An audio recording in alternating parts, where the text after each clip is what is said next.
some games will live forever as classics. Welcome to WatchMojo.com, and today we'll be taking a look at the wacky and beloved sports game Punch-Out for the NES. This boxing game was originally an arcade hit in 1983 and was re-released with significant changes 4 years after its arrival. As a result, it landed on Nintendo's home console in 1987 as Mike Tyson's Punch-Out. The game was renamed to capitalize on Tyson's World Heavyweight Championship title, and it also made the athlete the final boss in the game. Several major elements of the arcade original were changed in the transition to the home console as well. These included new names for several of the game's opponents, as well as new gameplay mechanics. The graphics were also downgraded and stylized to suit the hardware limitations of the NES.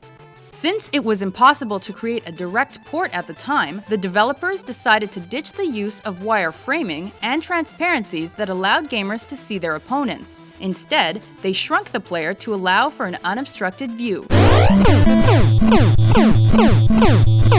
The main protagonist was given the identity of Little Mac. The name symbolized his stature and paid tribute to McDonald's classic hamburger. Aside from these major changes, the game also added a basic plot, a riveting background music track, animated cutscenes, a training coach, a cameo by Mario dressed as a referee, and a password save system. While he worked his way up the professional circuit, Little Mac faced off against a series of fictional boxers, including King Hippo.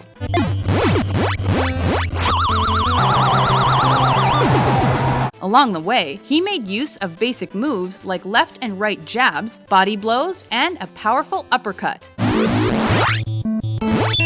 This could only be used after earning a star through counterpunching opponents. Health-wise, Little Mac's physical state was presented through a heart meter that turned pink when he became exhausted and was unable to attack. Within the game, players won fights by knockout, technical knockout, which required players to drop their opponent 3 times in one round, or by decision. While it was most finely associated with Tyson, he was cut when Nintendo's license to use his likeness and name expired in 1990. As a result, it was re-released with a fictitious fighter in his place called Mr. Dream, and the real-world champion never returned for any other entry in the series. A true video game classic that brought us into the ring minus the pain, Punch-Out continues to be a beloved boxing sim. The game was so popular, it received a sequel in 1998 for Super Nintendo, and again in 2009 when it incorporated motion controls for its entry on the Wii. Knockout!